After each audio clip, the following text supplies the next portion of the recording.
Thank you so much for that beginning of our worship, and it's a joy to see you today, those of you who are with us on this Sunday morning, and for those of you who are joining us online. We're glad that you are taking this time to be a part of worship this Sunday morning, the Sunday after Christmas, and the Sunday before the start of a new year. And so it's a joy to see you, and again, for those who are joining, a couple of things I'll offer as a way of announcements. Some of the things that are happening in the life of the church. If you've not had a chance to see some of the services, or even to look back and see some of the musicals that are out on social media, you ought to take a little time to do that during this week. They're beautiful gifts to the community. They're offered by our musicians, and I hope that you can do that. I also wanted to mention we are missing some of our musicians. Jordan and family are quarantined, almost through. I noticed he put that out on Facebook just a minute ago on the Locust Grove. I think day 14 of quarantine. But we've had, as any other church or community has had, we've had quite a few people who have been impacted by this virus.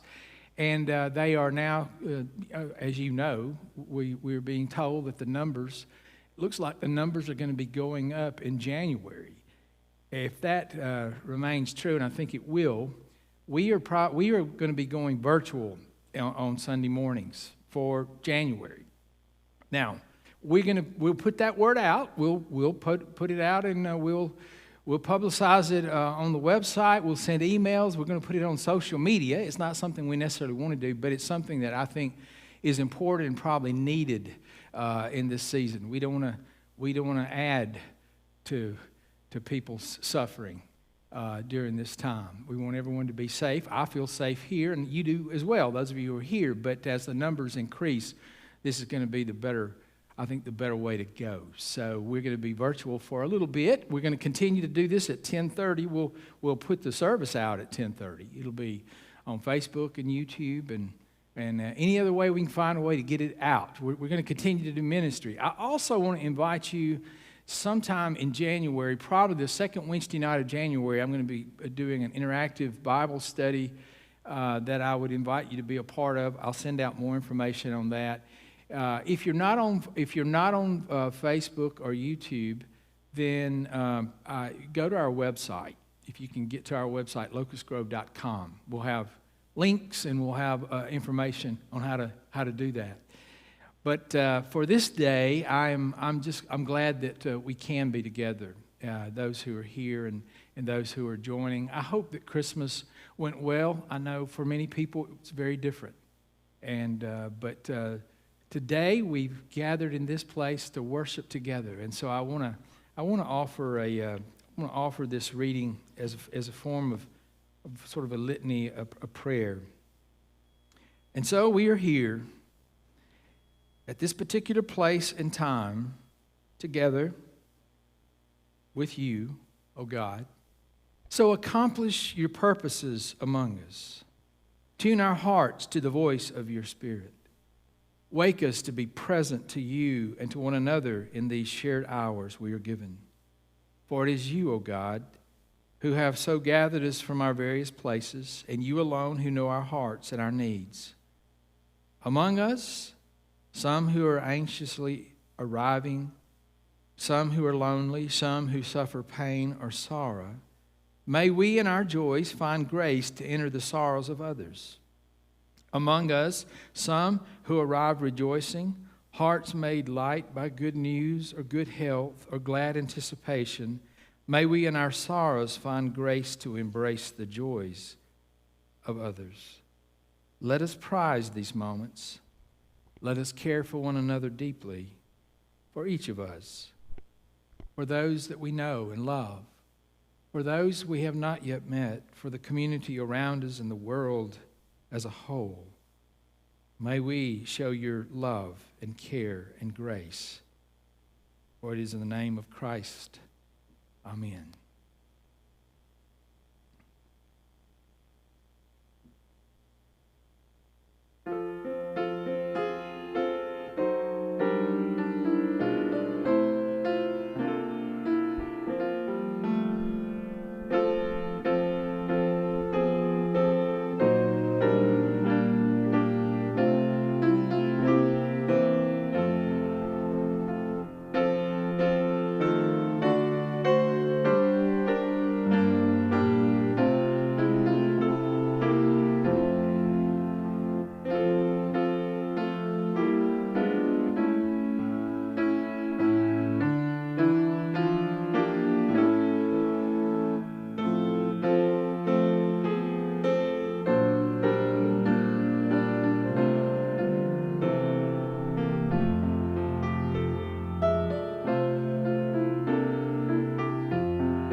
you. That was beautiful.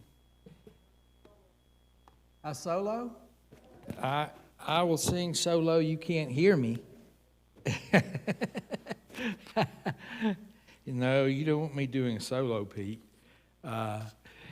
Today, the primary scripture reading will come from the Gospel of Matthew, chapter 2. It's a passage you're familiar with. Certainly a passage that, following the birth of Jesus in the Gospel of Matthew, you have the wise men who come, and then there's this interesting passage in chapter 2. Now, after they had left, an angel of the Lord appeared to Joseph in a dream and said, "Get up, take the child and his mother, and flee to Egypt, and remain there until I tell you. For Herod is about to search for the child to destroy him." Then Jesus got up, he took the child and his mother by night, and went to Egypt, and remained there until the death of Herod. This was to fulfill what had been spoken by the Lord through the prophet, "Out of Egypt I have called my son." And so today we'll talk about how to handle plan B or plan C with life. And that was certainly true in this story in the Gospel of Matthew when Joseph and Mary had to go to Egypt.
Thank you, ladies. Indeed, great is thy faithfulness. One of the things in a time like this that we all face, and we know it, in spite of the challenges, in spite of the unpredictable nature of where we are, the The interesting thing is all of us have to find ways to be resilient, to adapt, to change. Churches certainly have to do that. We've had to do that. We will remain a worshiping community in January and until we get back to where we can gather together and do that in a safe way. We will. There are better days coming. I want you to hear that. There are better days coming for all of us. We're going to rejoice on that day. But until that day, we want to practice wisdom and caution and care, compassion for ourselves, for each other, and for the community. But, learning to be resilient is an important lesson in life, don't you think? I mean, it's not just true in this moment in history, but knowing how to find the strength to be resilient, to adapt, to change when life throws you a curve. Boy, we've had to learn that this past year, haven't we? I mean, who in their right mind would have ever even believed that we would be at this moment at the beginning of 2020 when you started envisioning what 2020 would look like? Did you see this? None of us saw this. I mean, none of us saw it. And yet, we have had to learn to adapt, to change, to pivot, to do what is necessary in the moment in order to remain resilient in the Lord and offer ministry, to offer worship, to do whatever is needed. Again, there's a better day. But until that day, I thought on this day of worship, it would be pretty important to talk with you about something that impacts all of us and something that I think we have to learn. It comes out of the text that I read for you earlier in Matthew. There's this sign, and those of you who are here, I don't know if maybe you can read it or not. Life is all about how you handle plan B. Now, this sign hangs at our back door at our house. I borrowed it. Vicki quotes this saying to me quite often recently, and I began to think about that quote and the text from Matthew and how important that message is for our lives at this particular moment. So I hope you'll receive it and hear it in that way. Life is all about how you handle plan B. That sign is in our house. It's at the back door. You can't miss it. If every day going out the door, it's a reminder. But it's a reminder of this, that in spite of our to-do list, in spite of our schedules, in spite of our best laid plans for the day, you better remember to be flexible and to know how to adjust to the unexpected changes that may come to you on that day. Now, that's true of life. That's true for all of us. And so that sign is there. I hope it'll stay there because I need that reminder. I like planning. I don't know about you. I like a list, kind of like a schedule. I kind of want to know what the goal is. But I need to be reminded, because I have been reminded just in life itself how life can come at you in unexpected ways. There are changes. And so, you know what Plan B is? It means to have a contingency plan that may be different and will be different from the original plan. Now, I get it. Some of us by personality do this easier than others. So some by personality go, oh, change? Oh, I love change. Change is an adventure. I'm going to lean into it. I'm looking forward to it. Others, no, don't you change. You change anything? It's not going to work. That's not the plan. We're going to stick with the plan. The reality is, in the world that we live in, we all have to learn how to do this, and we all have to learn to do it well, because that's the world we are a part of today. The world is changing. Now, I don't know how you feel about this. Here we are on the cusp of a new year, 2021, and I know, some of us already have plans, and we have our list, and our goals and dreams, and nothing wrong with that. Nothing wrong with that. That's great. But the other side of it is, I hope you realize that, none of us really know what any day will hold, let alone a year. In 2021, I do believe The best is out there for us. I do believe things will be better for us. But we're going to still have to know how to adapt and change. If any of you think that the idea of going back to normal means the normal that we knew before, that normal was changing already anyway. The world has shifted. It's changed. We're going to have to learn to adapt and change in our own life as we live. But, you know, if we've learned anything this past year, it is the importance of being able to pivot, to adapt, to change in the face of the unexpected.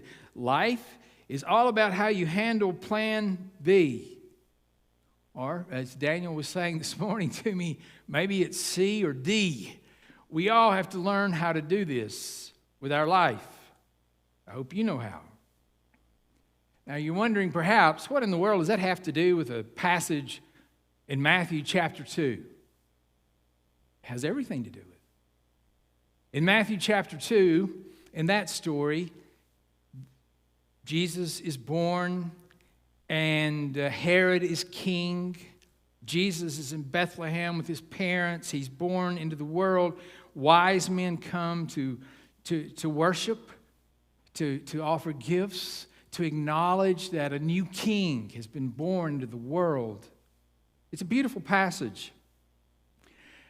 But Herod had heard word that there was a new king, and there was a danger that was occurring in the land because Herod was insanely jealous and insecure, and he was going to have all of the male children of the Jews killed. And we pick up in verse 13, and an angel of the Lord appeared to Joseph in a dream. Joseph, actually in the Gospel of Matthew, Joseph is always being told something in a dream. He's told about the birth of Jesus in a dream. And now he's given a warning in a dream. An angel comes and tells Joseph, I want you to get up. I want you to take Mary and your child, Jesus, and I want you to flee. I want you to go to Egypt. And you remain there until I tell you, for Herod is about to search for the child to destroy him. Now, I'm here to tell you, there's maybe no good time to have to, uproot your family and move. But right after the birth of a child, they are told news that means now they have to learn to adapt. They're going to have to pivot, to change with this announcement of the angel. Joseph he's going to take Mary and Jesus, and they're going to go and they're going to flee into Egypt. Egypt would have been about 80 miles from where they were in Bethlehem. About 80 miles, maybe further, depending on where they landed in Egypt. But they had to go to Egypt so that Herod couldn't find them, and so that Jesus would not be in danger as an infant. And then in verse 14, and Joseph got up, and he took the child with Mary, and by night they went to Egypt. Now, there's not a lot of detail in that story, other than the fact that we know that Joseph was warned, he got up, he did what the angel told him to do, and they fled to Egypt for safety. Now, I'm here to tell you in the Gospel of Matthew, there's a lot here, but I'm not going to. There's a lot here. Matthew wants you to hear an echo of another story. He wants you to hear the echo of the story of Moses. He wants to be able to say, Matthew is going to say clearly that Jesus is a new Moses, that he came to liberate his people, and there's a lot of similarities between the infant stories of Moses and Jesus. Or if you remember the story of Moses was put in a basket in the river so that he would be spared as well. Jesus and his family fled to Egypt. What I'm getting at is, you think that was in their master plan? I mean, you want to talk about a master plan. I mean, they were just trying to, I think, live day to day, but Jesus had been born, and now they were told to go to a land that's not home for them, to go to Egypt. And so he went, and they remained there until the death of Herod. And that was to fulfill what the prophet had spoken. And so, while they were in Egypt, they heard about what Herod was doing. When Herod saw that he had been tricked by the wise men, he was infuriated, and he sent and killed all of the children in and around Bethlehem who were 2 years old or under. And then we're told in verse 19 of chapter 2, this is Plan C, by the way. Hear this. And when Herod died, an angel of the Lord suddenly appeared in a dream. There it is again.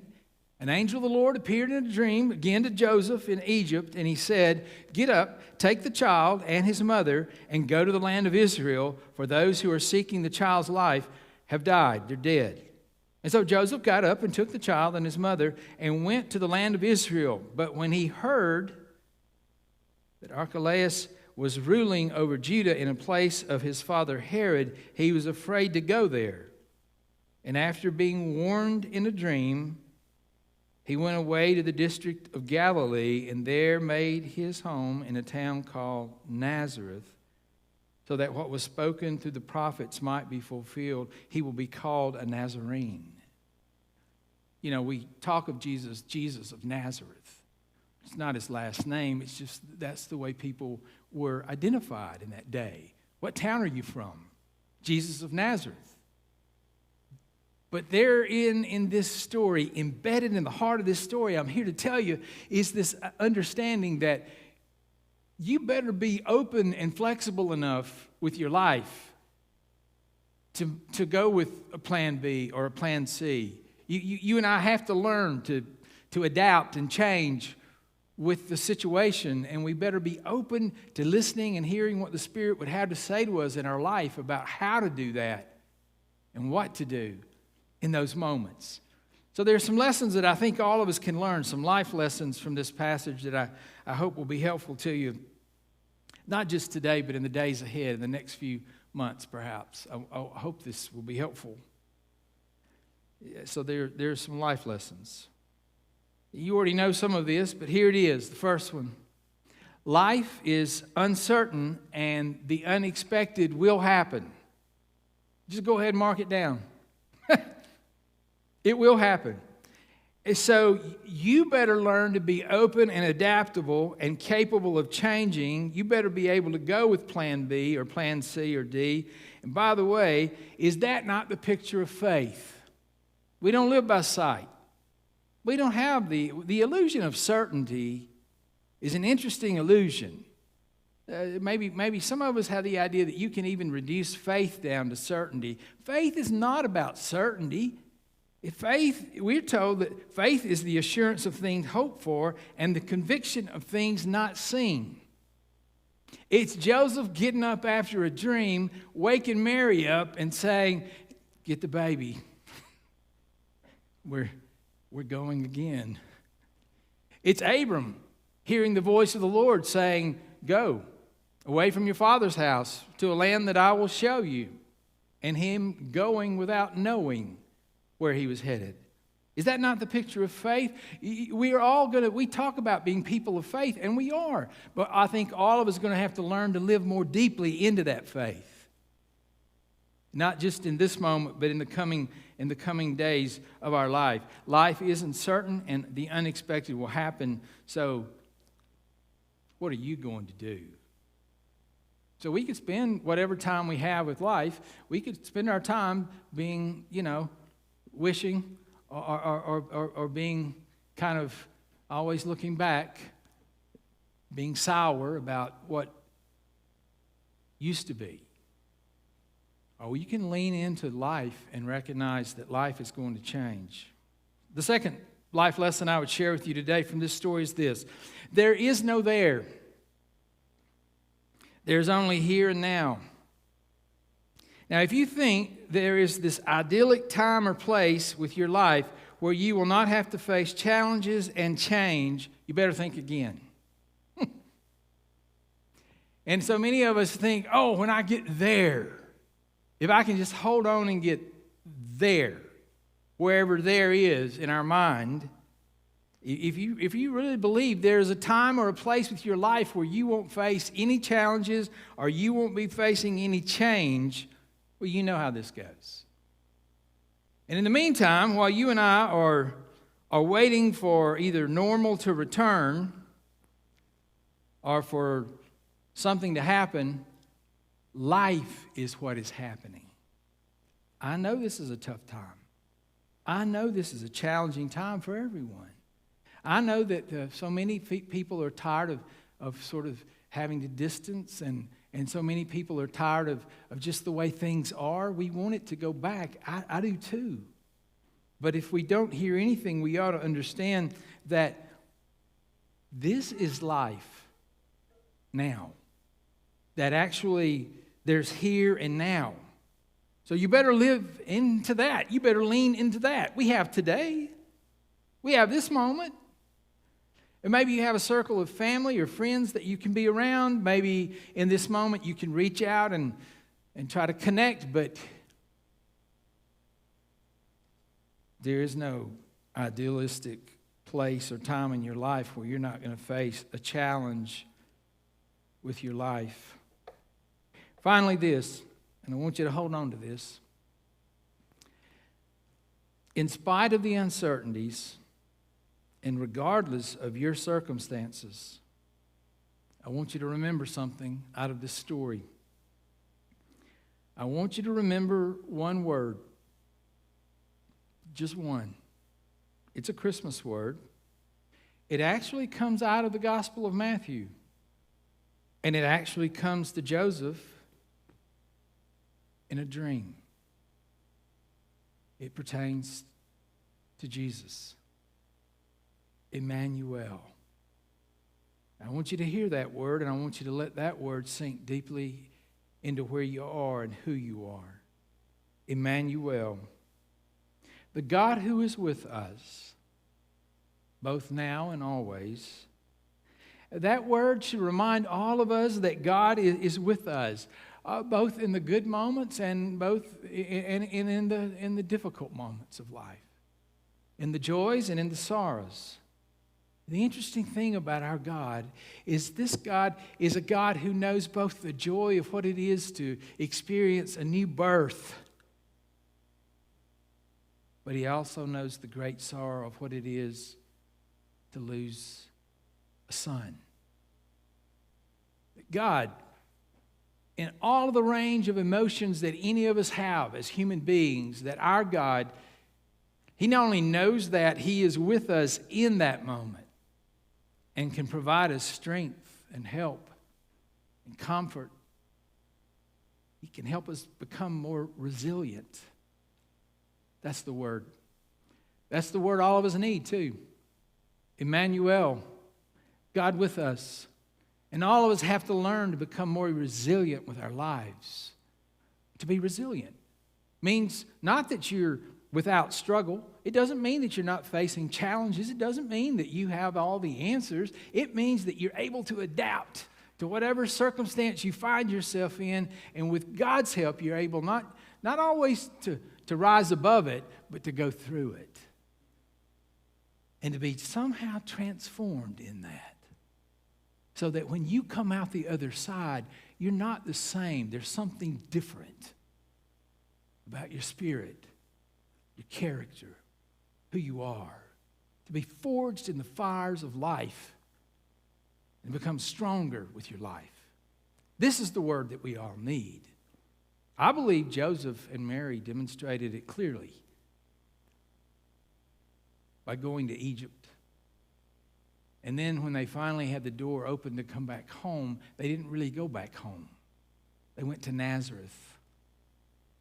But they adapted and they changed. And Jesus grew up full in the stature and spirit, we were told.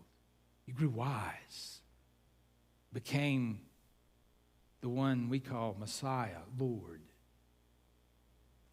It's all about what you do with plan B or C or D. The real constant, Emmanuel. Emmanuel. God with us. May you know that deeply in your own life, friends.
Yes.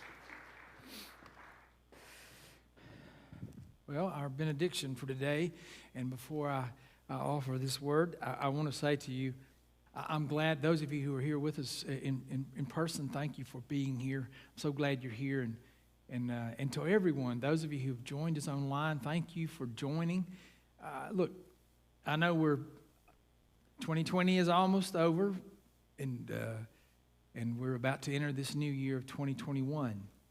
As you go, I hope that you will go carrying a resolve and the gift of being resilient with your life and with your faith. I wanted to offer these words because in the Psalms, because I think they're important words regardless of what day it is. Psalm 131.